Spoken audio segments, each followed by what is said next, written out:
Para diretso na alive ang umaga mo. Para diretso na buhay ang dugo mo. Para diretso na ang bangon at trabaho na agad-agad. Iaarangkada na namin ang mga balitang kailangan mo. Ibibigay na namin ang mga impormasyong pinaka-latest, pinakabago, pinag-uusapan, trending, viral. Arangkada Balita live sa DWIZ Metro at Mega Manila. DWIZ News FM regional stations. Naka-live lahat ng DWIZ Digital News account, Facebook, YouTube at DWIZ News website. At panoorin din ang live nationwide sa Aliw 23 Free TV. Arangkada Balita. Arangkada na sina Drew Nasino at si Ate Juday, Judith Estrada Lerino. Gising ang morning mo sa Arangkada Balita. Good morning! Magandang umaga po ng sa ating lahat. Aba, parang ang saya-saya ng bungad natin ngayon ha. Siyempre, dahil ngayon po ay dagdag rest day. Ayan, para ho sa ating mga uring manggagawa, mabuhay ang mga kapwa ko manggagawa. Mabuhay tayong lahat. Ayan ha. Oo, ngayon po ay araw nga ng Miyerkules. Ang bilis ng araw, ano? Midweek na.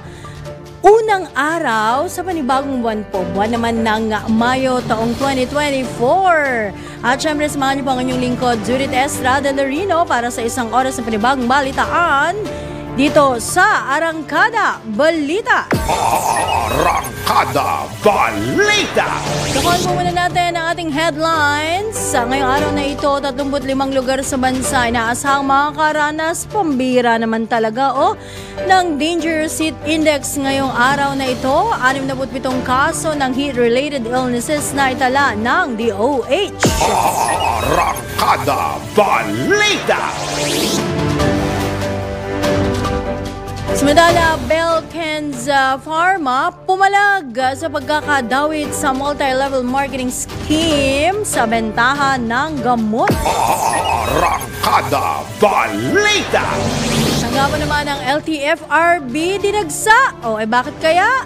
Dahil meron pa raw pong mga humabol na driver at operators para sa franchise consolidation. Arangkada Balita! Balita naman sa ibayong dagat, 9 na sundalo patay sa helicopter crash dyan sa Colombia. Arangkada Balita! Sa balitang pambalakasan, Efren Reyes Tournament Cup ilulunsad sa buwan ng Oktubre. Arangkada Balita!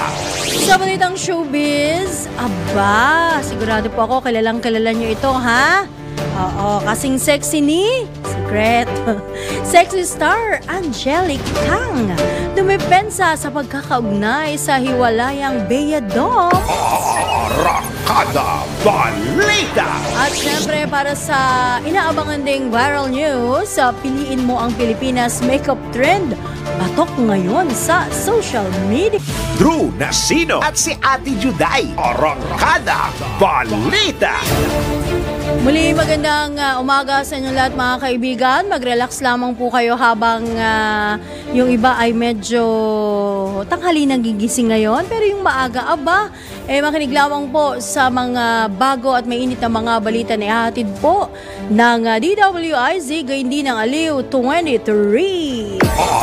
Arangkada Balita! Kahit mainit, 35 lugar sa bansa ang inaasahang makakaranas pa rin ng mapanganib na heat index ngayong araw na ito. Ayon po sa Pag-asa, ang Baguio City at Trinidad Benguet pa rin ang may pinakababang antas ng heat index sa bansa. Bagamat yung heat index dyan, mababa na pero medyo maalinsangan pa rin yan. Mainit-init pa rin. Posible namang umabot sa 48 degrees Celsius ang mararamdamang init sa Central Bicol State University of Agriculture dyan sa Pili, Camarines Sur at 47 degrees Celsius naman sa Dagupan City, Pangasinan. Itong Dagupan talagang hindi nawawala sa listahan. Kumbaga nasa top 3 lagi, no? O kadalasan top 1 siya, no? Na nakakaranas po ng danger level na heat index. Kaya dun sa ating mga kababayan, dyan po sa Dagupan City sa Pangasinan, ako marami rin akong kamag-anak dyan, ingat-ingat po tayo at lagi po nating paalala, no, na tayo po'y gumawa, mag-isip ng iba pang mga paraan na po pwede pong ma-refresh po ang ating pong mga sarili. Lalo't sa umaga, sa gabi meron din, ano, at sa hapon, ayan, yung hapon, yung tindi ng init ng panahon, ganyan din init ng temperatura, no? Samantala mga kaibigan, 34 na lugar naman ang nakaranas ng mataas na heat index kahapon. Ano ba to? Araw-araw pataasan yata, no? Anyway, naitala po ng Pag-asa ang pinakamataas na heat index nitong Martes. Dagupan City na naman. Yan sa Pangasinan na pumalo po ng 48 degrees Celsius habang 47 degrees Celsius sa Apari, Cagayan, Central Bicol State University sa Pili, Camarines Sur at Tacloban City sa Leyte. Una nang inihag ng Pag-asa na mainam na alam ng publiko ang heat index sa kanilang mga lugar at ang mga sintomas na epekto sa katawan ng mataas na heat indices upang maiwasang maitala ang heat cramps, heat exhaustion at heat stroke. Dulot naman ng matagal na pagkababad sa init ng araw. Arakada Balita! Naitala ng DOH, Department of Health, ang 67 kaso ng heat-related illnesses sa mga individual na mayroong edad 12 hanggang 21. Nako. Ayon po kay Dr. Vido Roque ng Epidemiology Bureau na iulat ang mga nasabing kaso sa pagsisimula ng taon hanggang nitong Lunes sa April 29. Kabilang po sa mga ito ang isang estudyante sa Ilocos Region na nakaranas ng hirap sa paghinga dahil nga sa matinding init. Habang ang iba pa sa Central Visayas naman kung saan halos 40 estudyante ang nakaramdam ng pananakit ng tiyan, hyperventilation at palpitation sa gitna ng performance para sa isang street dance competition. Ako, delikado nga naman kung may street dance competition, talagang yan ho ay gagawin sa labas. Ano? Dahil dito nanawagan si Dr. Roque sa mga paaralan na iwasan muna ang pagsasagawa ng outdoor school activities o iba pang programang mabibilad ang mga estudyante sa init ng araw. Kada Balita! Sa kaugnay pa ring balita, muling nababahala o pinabatid muli ng Department of Labor and Employment ang pagkabahala sa mga panganib na dulot ng naitatalang mataas na heat index sa buong bansa para naman ito sa kapakanan ng mga manggagawa. Ayon po kay Labor Secretary Benvenido Laguesma, nababahala ang ahensya sa posibleng panganib na dulot sa kalusugan ng mainit na lugar ng pinagtatrabahuhan ng mga manggagawa. Napansinaan niya na ang mga rehiyon na may matataas na heat index ay mga lugar din na mayroong malalaking bilang ng mga manggagawa. Dagdag pa ni Secretary Laguesma, ramdam ang init ng panahon sa malalaking rehiyon tulad ng Central Luzon, Calabar Zone, Central Visayas at sa Kalakang, Maynila, kung saan 47% ng mga manggagawang Pilipino sa buong Pilipinas ay apektado. Ayon pa kay Secretary Laguesma, mayroong karapatan ang mga employer na baguhin ang rest break o lakasyon ng trabaho, maging ang paggamit ng mga uniforme at personal na kagamitan, pangproteksyon na angkop para sa kasalukuyang temperatura. Arakada Balita! Pinaghahandaan ng Department of Health ang lahat ng mga ospital o pinaghahanda ng DOH ang lahat ng mga ospital kaugnay sa posibleng pagtaas ng bilang ng El Nino-related illnesses. Ayon pa sa DOH, simula pa nung nakalipas na taon ay mayroon ng abiso ang mga pagamutan sa bansa na maging handa sa pagtugon sa naturang mga sakit. Bahagi ng hakbang ito ng DOH ang pagsasagawa ng regular na inventaryo ng medical supply supplies at resources. Binigyan din ng kagawaran ang kahalagahan ng proactive measures upang maibsan ang epekto ng El Nino sa kalusugan ng publiko. Patuloy naman ang pagkikipag-ugnayan ng DOH sa regional health offices at mga ospital upang matiyak ang tuloy-tuloy na paghahatid ng health services sakaling sumirit ang bilang ng mga pasyente dahil sa El Nino-related illnesses. Arangkada Balita! 4 minuto makalipas ang 5 ng umaga. Nadagdagan pa ang bilang ng mga lugar na nagdeklara ng state of calamity dahil sa epekto ng El Nino phenomenon. Ayon kay Presidential Communications Office Assistant Secretary at Task Force El Nino spokesman Joey Villarama, umabot na sa 131 lokal na pamahalaan ang isinailalim sa state of calamity kung saan kabilang kinabibilangan ito ng Occidental Mindoro, Antique, Sultan Kudarat, Basilan, Maguindanao del Sur, Maguindanao del Norte at South Cotabato. Mahigit namang 655,000 families na sa buong bansa ang apektado ng tagtuyot o katumbas ito ng halos 2.79 o halos 3 milyong individual. Inulat din ni Asek Villarama na pumalo na sa 439 billion pesos ang halaga ng pinsala ng El Nino sa sektor ng agrikultura na katumbas ng mahigit 77,000 hectares ng mga nasirang pananim. Kaugnay nito, muling pinaalalahanan ni Asek Villarama ang publiko na magtipid sa pagkonsumo ng tubig at kuryente sa gitna ng nararanasang matinding init ng panahon. Arangkada Balita!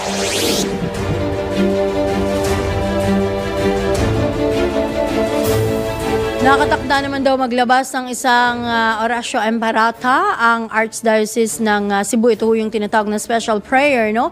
Dahil sa patuloy na pananalasa ng El Nino phenomenon sa sektor ng agrikultura, partikular sa patubig at maging sa edukasyon. Ang Oratio Imperata ay isang panalangin nga na ginagamit ng mga Katoliko sa gitna ng matinding pangangailangan o kalamidad. Nabatid na ilang komunidad na sa Cebu ang nanghihingi ng rasyon ng tubig. Munsod ng kakulangan ng supply, dala naman ang 4 na buwang matinding tagtuyot. Ayon dito kay Archbishop Jose Palma, ilalabas ang kopya ng nasabing panalangin anumang oras o anumang araw ngayong linggo. Kasunod dito ay nanawagan ng Arsobispo sa lokal na pamahalaan ng Cebu, gayon din sa Water District officials na isantabi muna ang pansariling interes at unahin ang kapakanan ng mga consumer. Arangkada Balita!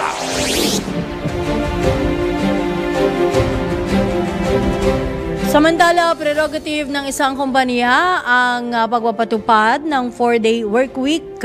Ito naman ang sinabi ni Labor Secretary o Undersecretary Benjo Benavides sa kabila ng mga panawagan ng ilang grupo dahil sa tindi ng init na nararanasan at mabigat na trapiko sa araw-araw na pinapasan ng mga manggagawa.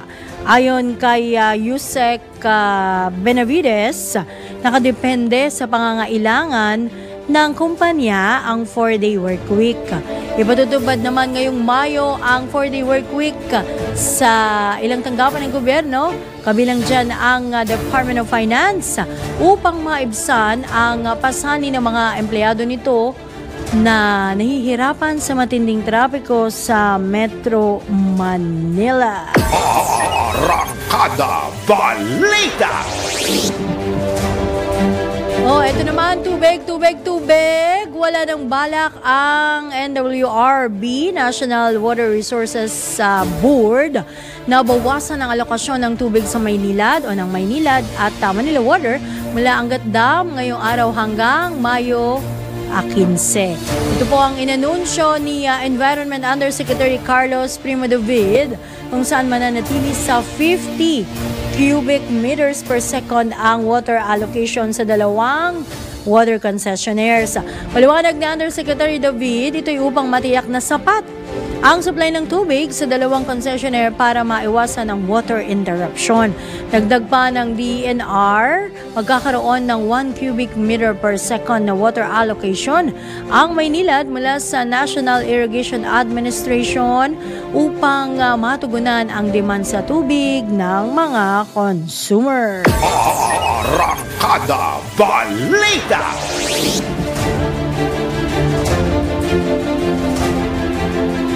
Ito na nga, walang mangyayaring water interruption sa National Capital Region sa Metro Manila sa unang 15 araw ng Mayo.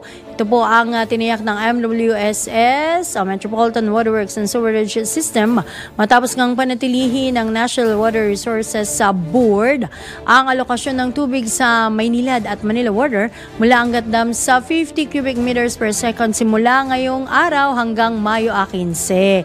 Ayon kay Engineer Patrick James Dizon, Department Manager ng Water and Sewerage Management ng MWSS, magkakaroon lamang ng water interruption kapag may isasagawang maintenance work. Kaugnay nito, pinagtitipid din ng MWSS o patuloy ang panawagan ng apela ng MWSS sa publiko na magtipid sa tubig sa gitna ng nararanasang dry spell. Dagdag pa ng MWSS, hindi dapat lalampas ng 8 minuto ang paliligo.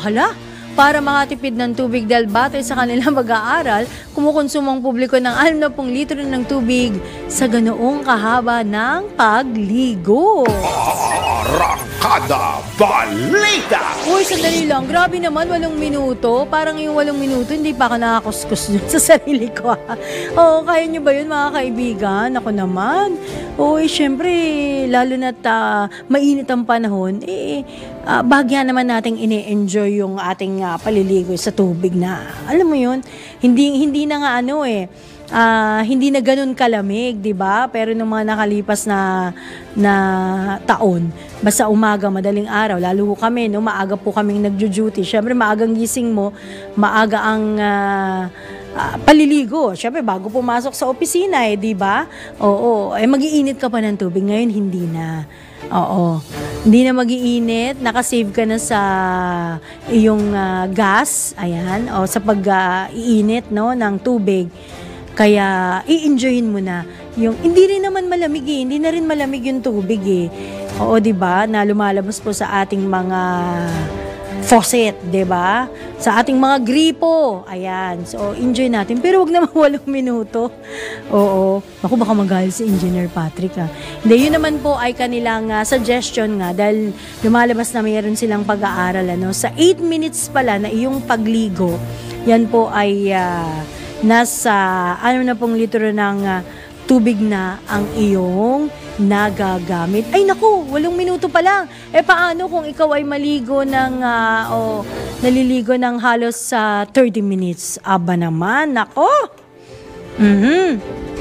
Alright mga kaibigan, sa oras mga 5:22 ng umaga, dakuan po muna natin ang report ng ating DWIZ Patrols. Ito na nga, tanggapan ng LTFRB dinagsa ng mga humawal na tsuper at operators para sa franchise consolidation. Ang kabuang report ni Patrol 30, Chelly Mendez. Dinagsa na mga humabol na tsuper at operator ang tanggapan ng Land Transportation Franchising and Regulatory Board sa gitna ng huling araw ng pagsusumite ng aplikasyon para sa franchise consolidation kahapon. Ito'y matapos manindigan ng LTFRB na hindi na i-extend pa ang deadline ng franchise consolidation sa ilalim ng PUV Modernization Program ng pamahalaan. Ayon kay LTFRB Chairman Attorney Chofolo Guadis III, pumalo na sa 79% ang bilang ng mga pampublikong sasakyan na nagpa-consolidate mula sa dating 78.33%. Kumpiyansa ang ehensya na madadagdagan pa ang bilang ng nagpa-consolidate kung saan ay nagdagdag na mga tauhan ng LTFRB sa regional office para pagsilbihan kahapon ang mga humabol na tsuper at operator. Ayon kay Guadis, karamihan sa mga humabol humabol sa aplikasyon ay sa Metro Manila na mula sa dating 54% ay umakyat na ito sa 57%. Positibo naman ang LTFRB official na aabot hanggang 60% ang kabuang bilang ng konsolidasyon. Ito si Patrol 30 Jel Mendez nag-uulat para sa impilang metodong lakas sa DWIZ. Nagbabalita ng tama, naglilingkod ng tama. Arangkada Balita! Samantala sa iba pang balita, Kamara desidido raw mapababa ang presyo ng bigas. Sana naman matupad yan ha. Alamin po natin ang ilan pa sa detalye ng ulat na ito mula kay Patrol number 11 Tina Nolasco. Tinatrabaho na ng mababang kapulungan ng Kongreso ang pag-amyenda sa Rice Tarification Law o RTL. Ito ang inanunsyo ni House Speaker Martin Romualdez upang maibalik sa National Food Authority o NFA ang kapangyarihan na makapagbenta ng mas abot kayang bigas. Ay kay Romualdez, mismong si Pangulong Bongbong Marcos Jr. ang nag-utos na pababain ang halaga ng bigas, dahilan kaya sa Hunyo target na mabawasan ng 10 piso hanggang 15 pesos ang presyo ng kada kilo ng bigas o gawing 30 pesos ang kada kilo mula sa kasalukuyang 40 pesos pataas at ang NFA ang magbebenta nito sa taong bayan. Kaugnay naman sa posibilidad na matutupad ang 20 pesos sa kada kilo ng bigas kung maamyandahan ang RTL. Sagot ni Romualdez sa ngayon, ito ang misyon nila, ngunit talagang mataas ang halaga ng bigas sa world market. Habang hinikayat naman ng House Speaker ang Senado na madaliin na ang pag-amyanda sa RTL at makikipag-ugnay naman ang Kamara sa tanggapan ng Presidente para masertipikahang urgent ang nasabing panukala upang maipasa bago ang sinidia adjournment ng Kongreso sa Mayo. Ito si Patrol 11 Tina Nolasco para sa impilang metodong lakas DWIZ, nagbabalita ng tama, naglilingkod ng tama. Kapag may bagong balita, naka-on air agad-agad DWIZ Patrol Report! Magbabalik po ang iba pang malalaki at minute na mga balita dito pa rin sa Wednesday edition ng Arangkada Balita. Makalipas sa po yan ng ilang paalala at ang oras. Time check, 5:26 na ng umaga. Arangkada Balita! Tayo mga kaibigan sa ikalawang mugso ng ating balitaan sa Wednesday edition ng Arangkada Balita. Muli nakakasama niyo po ang inyong lingkod, Judith Estrada Larino sa pangalan ni June Nasino. Arangkada Balita! Sa oras na alas 5:32 ng umaga. Tuloy-tuloy tayo sa buo sa mga balita mula sa ating DWIZ Patrols. Pasahero na kumpiskahan ng baril na may lamang 8 bala dyan sa Clark Airport. Alamin natin ang kabuuang report. Ihahati ni Patrol 45, Raul Esperas. Arestado ng Philippine National Police Aviation Security Group o PNP-ASG, gain din ng Office for Transport Security OTS, ang isang pasahero na lalaki na papasakay sa Clark International Airport. Subalit nakita sa bagahe nito ang isang kalibre 38 na baril na may 8 bala. Ang hindi pinangalan ng suspect ay napigilan sa mismong security checkpoint ng Clark Airport at ito ngayon ay sumasailalim sa interogasyon. Gayunpaman, ang pulisya ay patuloy na nag-iimbestiga upang alamin kung bakit meron siyang dalang baril na walang lisensya sa kanyang bagahe. Raul Esperas, Patrol 45, nagbabalita ng tama, naglilingkod ng tama. Arangkada Balita! Sa iba pang pagulat ng ating DWIZ Patrol, Ilang bahagi nga po ng southbound lane dyan sa EDSA Kamaning Flyover. Nako, isasara na ngayong araw na ito. Alamin natin mula naman sa ulat ng ating Patrol 30 Jelly Mendez.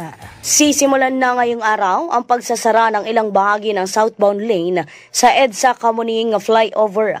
Ito ang inanunsyo ng Quezon City Government bilang pagbibigay daan sa gagawing repair o retrofitting na tatagal ng 6 na buwan. Pinangunahan ng Department of Public Works and Highways o DPWH ang aktibidad na sinimulan noong Abril 25. Ayon sa QCLGUs, isa sa ilalim sa rehabilitasyon ang istruktura ng nasabing flyover upang pahabain ang bisa nito at bilang paghahanda na rin sa anumang kalamidad gaya na lamang na malalakas na lindol. Pinapayuhan naman ang mga motorista na pansamantala munang gumamit ng alternatibong ruta dahil asahan na titindi ang daloy ng trapiko bunsod ng redecking works na sakop ang 1.5 linya. Maaaring gumamit ng mabuhay lanes patungong destinasyon habang mananatili namang bukas ang EDSA bus carousel. Para naman maalalayan ng mga dumaraang motorista ay maglalagay ang QC Government at MMDA ng mga traffic enforcer at traffic directional signages upang mapabilis ang biyahe sa pangunahing lansangan. Ito si Patrol 30 Jelly Mendez nag-uulat para sa impilang may todong lakas sa DWIZ. Nagbabalita ng tama, naglilingkod ng tama. Arangkada Balita! Sa oras na alas 5:35 ng umaga, balik tayo wala dyan sa kamera pagtatayo ng pasilidad para sa mga minor de edad na lalabag sa batas. Inihain po sa mababang kapulungan. Alamin po natin ang iba pang detalye. Nagbabalik si Patrol 11 Tina Nolasco. Isinusulong sa Kamara de Representantes sa pamagitan ng House Bill 10276 na inihain ng partidong ACT-CIS sa pangunguna ni House Deputy Majority Leader Erwin Tulfo ang pagtatayo ng pasilidad sa kada probinsya sa bansa para sa mga minor offender o mga menor de edad na makalalabag sa batas. Paliwanag ni Tulfo, wala kasing sapat na pasilidad ang Department of Social Welfare and Development para sa mga lumabag sa batas at meron lamang itong pasilidad para sa mga biktima ng pang-aabuso. Kadalasan pa nga'y pinagsama na lamang sa isang lugar ang mga biktima at offenders. Bagaman may ilang bahay pag-asa anyang naitayo sa buong bansa, kulang na kulang pa rin ang mga pasilidad o kanlungan ng mga batang nagkasala sa batas, kaya dapat anyang magkaroon ng pasilidad para sa mga ito, kung saan pwede silang makapag-aral, magkaroon ng values formation, household chores, vocational training, sports activities, at pwede silang madalaw ng kanilang mga mahal sa buhay tuwing weekend. Oras na maisabatas ang nasabing pasilidad ay pamamahalaan, papatakbuhin at pangangasiwaan ng DSWD at ng local government kung saan nakatayo ito. Patrol 11, Tina Nolasco para sa impila may todong lakas DWIZ, nagbabalita ng tama, naglilingkod ng tama. Arangkada Balita!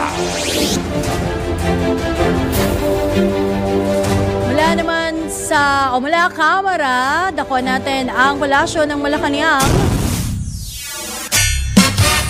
Mga de-gasolinang sasakyan sa mga tanggapan ng pamahalaan papalitan ng e-vehicles. Nako, kailan kaya yan? Alamin po natin ang kabuang report. Atin naman ni Patrol 13 Gilbert Perdes. May mga hakbang nang ginagawa ang pamahalaan para palitan ng mga de-gasolinang sasakyan ito ng di-baterya o hybrid vehicle. Sa isang press briefing sa Malacanang, sinabi ni DOE Undersecretary William Fuentebella na may interagency ng tinatatag ukol dito na pamumunuan ng kanilang ahensya. Inihag ni Fuentebella na naipasa na rin ito sa DBM o Department of Budget and Management para sa procurement process. Aprobado na rin niya ito at napag-usapan na rin at naitanong ni Pangulong Ferdinand Marcos Jr. kay DBM Secretary Amena Pangandaman sa ginanap na sectoral meeting kahapon sa Palasyo. Isang EV sa pangunahing agenda kung saan isinulong ng Pangulo ang pagpapalakas sa industriyang ito upang magamit sa pangmasang transportasyon. Patrol 13, Gilbert Perdes, nagbabalita ng tama, naglilingkod ng tama. Kapag may bagong balita, naka-on air, agad-agad, DWIZ Patrol Report! Mula sa ating DWIZ Patrol, kuha tayo ng latest mula naman sa ating Metro Patrol Reporters. Mahigit 7,000 public schools personnel makikinabang daw sa taunang libreng laboratory testing dyan sa Kankalu, Caloocan, lungsod ng Caloocan. Alamin po natin ang mga detalye sa ulat na ito ni Mama Beth Samson. Mama Beth, good morning! Good morning, Ms. Day. Sa pagkipagtulungan ng lokal na pamahalang Caloocan at Schools Division Office, muling maglalaan ng libreng laboratory testing sa mahigit 9,000 teaching at non-teaching personnel sa lungsod ng Caloocan simula May 6. Kasama sa mga test ay free urinalysis, complete blood count, chest x-ray mula sa Caloocan City Medical Center at Caloocan City Medical Center North. Pinasalamatan naman ni City Mayor Del Gonzalo Along Malapitan ang pagsisikap ng mga guro at non-teaching personnel sa pagiging frontliners pagdating sa pagbibigay ng mga dekalidad na edukasyon para sa kabataan at tinitiyak na ang taunang free lab testing program ay isang paraan ng administrasyon na ipadama ang mataas na kalidad ng edukasyon para sa mga batang kangkalu. Sa ngayon, mga guro ang ating mga benepisyaryo, ngunit asahan na tuloy-tuloy din ang iba pang mga programa upang lahat ng mga batang kangkalu ay maging panatag dahil mayroong malapit, libre at dekalidad na serbisyong pangkalusugan para sa kanila. Ako si Metro Patrol Beth Samson para sa Himpilang Metodong Lakas, DWIZ. Nagbabalita ng tama, naglilingkod ng tama. Arangkada Balita!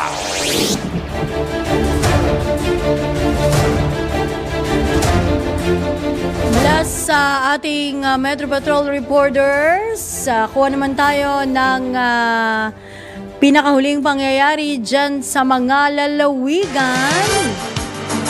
Bahagi po ng ating Ronda Probinsya, isang miyembro at 4 na supporter ng Communist Terrorist Group, voluntaryong sumuko sa mga otoridad.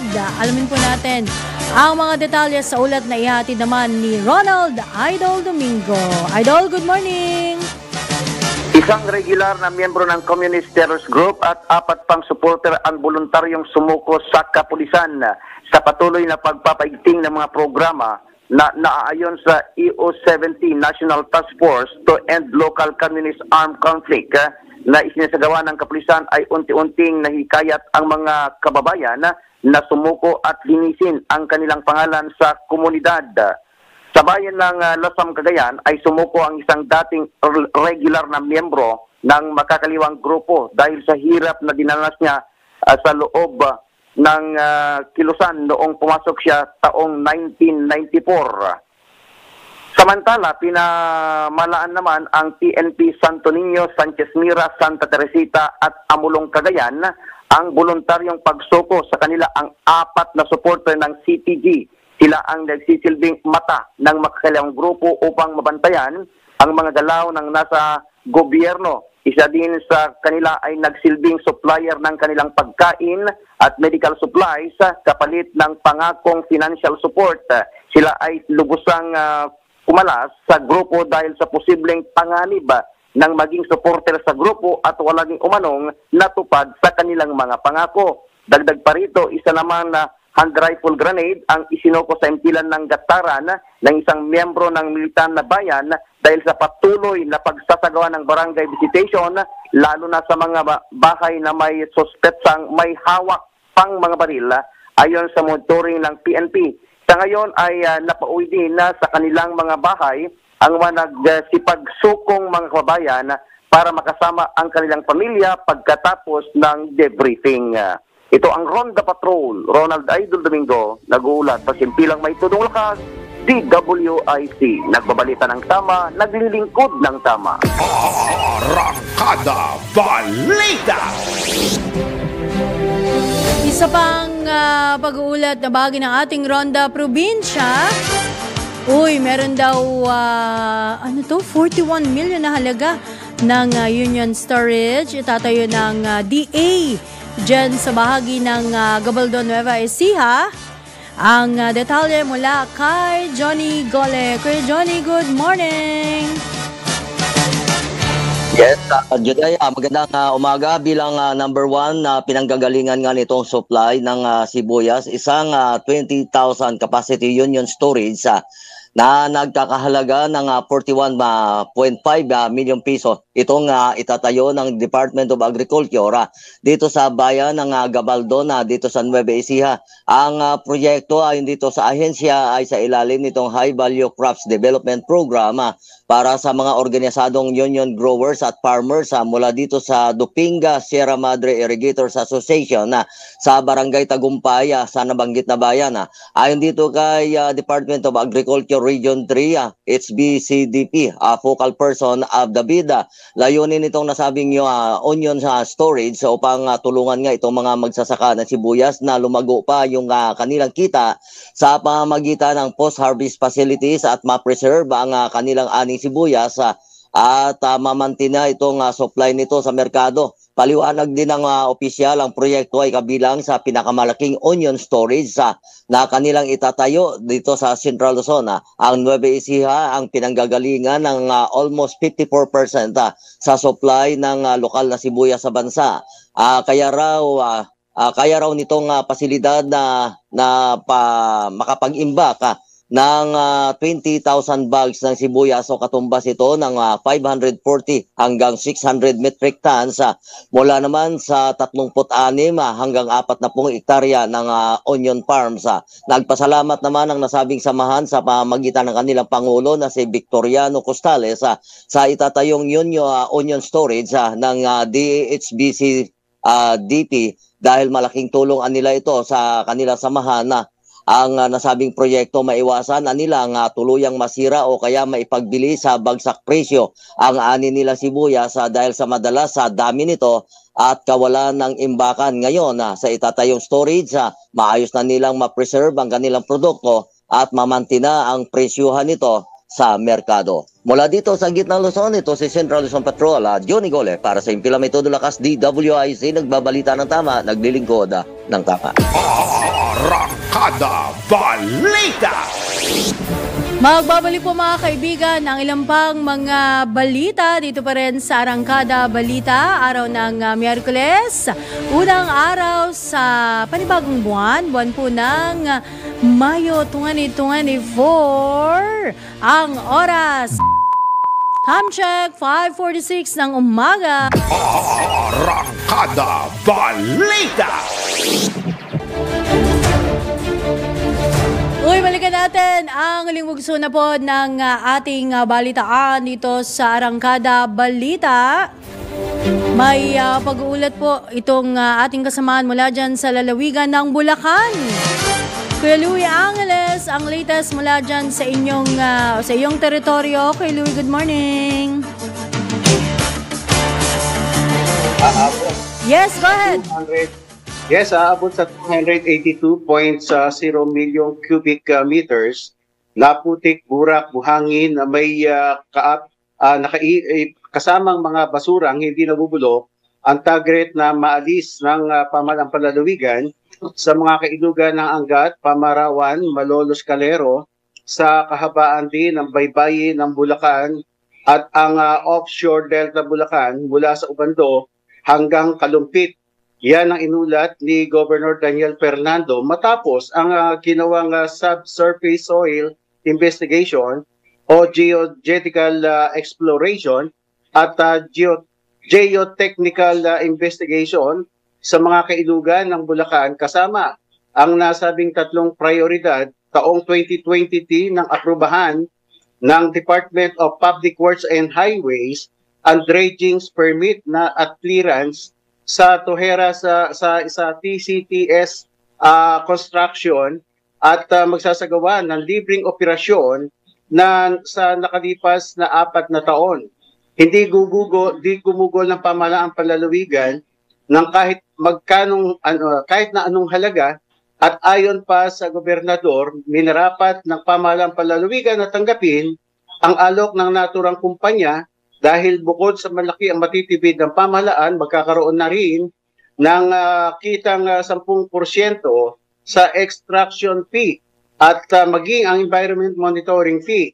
Ito ay iba rito sa 4% national excise tax na ibabayad ng pamahalaang nasyonal at tinatayang aabot sa 3 bilyon kada taon ang maipapasok na pondo nito sa kaban ng Kapitolyo dahil bukod dito ay masusolusyonan pa ang matinding pagbaha sa naturang mga bayan at lalawigan. Wala rito sa Bulacan, ito si Metro Patrol Louie Ales para sa Impila May Todo Lakas, DWIC, nagbabalita ng tama. Naglilingkod ng tama. Arangkada Balita!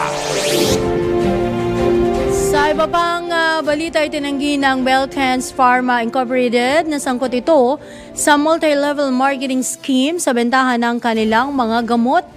Ayon kay Belcans Pharma Chief Executive Officer Dr. Luis Raymond Go, sumusunod ang kumpanya sa mga alituntunin ng Food and Drug Administration, gayon din ng Security and Exchange Commission at ng Philippine Medical Association, bukod pa sa iba pang ahensya ng gobyerno. Dagdag pa ni Dr. Go, layunin ng kanilang kumpanya na makapagbigay ng abot kaya't dekalidad ng gamot, partikular na sa hypertension, diabetes at kontra sa coronary diseases. Gayunman, inamin ng CEO ng Belcans Pharma na nagbibigay sila ng insentibo tulad ng foreign trips, edukasyon or education grants at kagamitan sa klinik sa mga doktor na magre-reseta ng kanilang gamot. Arangkada Balita! Sa iba pang balita, ipinatupad na ng Petron ang bawas presyo sa kanilang LPG o itong liquefied petroleum gas. Batay po sa abiso ng Petron, piso at 15 sentimo ang tapyas sa kada kilo ng LPG na epektibo simula kanina ang alas 12:01 ng hating gabi. May bawas naman na piso at 9 sentimo sa kada kilo ng gasoline na ipatutupad simula mamayang alas 6 ng umaga o ilang minuto na lang yan.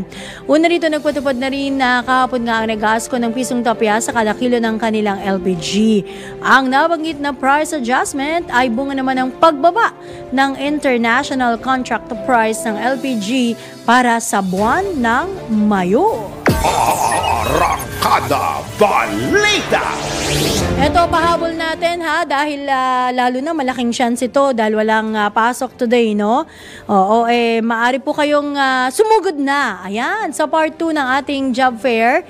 Hatid po ng SM Supermalls ngayong araw na ito. Kahapon meron din sila pero ngayon mas marami ito Kabilang nga po sa pagdarausan ng mga job fair ng SM Supermalls. Ngayong araw na ito ang SM Mall of Asia, South Mall, SM City North EDSA, Grand Central, Valenzuela, Fairview, Marikina, Novaliches, San Jose del Monte, Santa Mesa, all over. Olongapo Central, Balanga, Bataan, Pampanga, kasama rin, Marilao, Bulacan, at syempre dyan sa Santa Rosa, Laguna.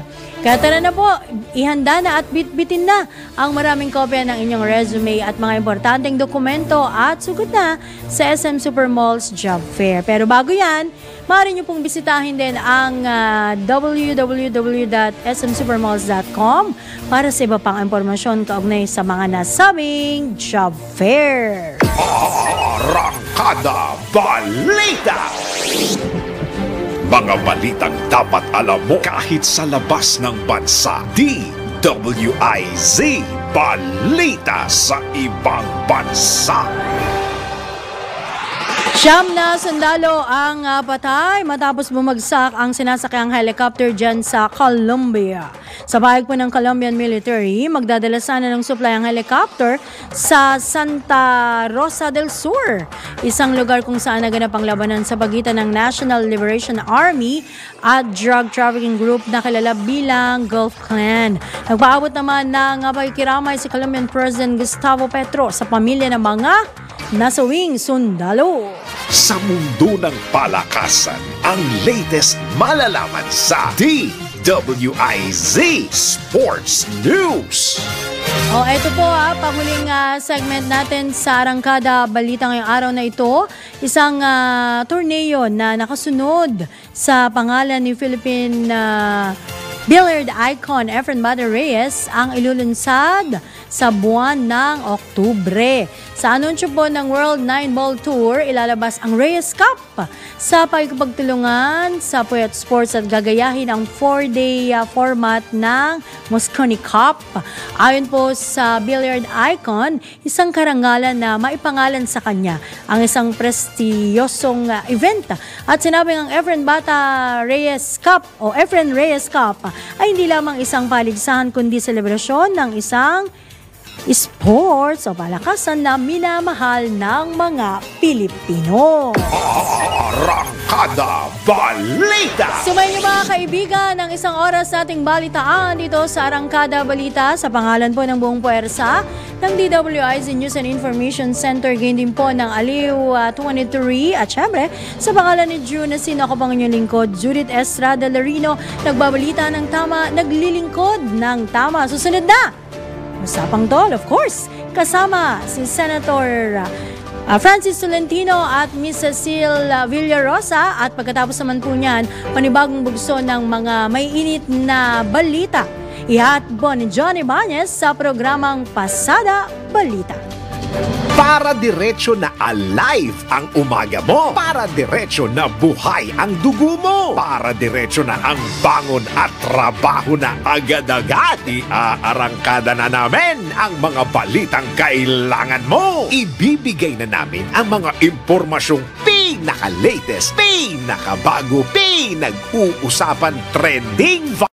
Arangkada Balita sa DWIZ Metro at Mega Manila, DWIZ News FM Region Stations. Naka-live din sa lahat ng DWIZ Digital News at YouTube at WIZ News website, at panoorin din ang live nationwide sa Aliw 23 Free TV. Arangkada Balita.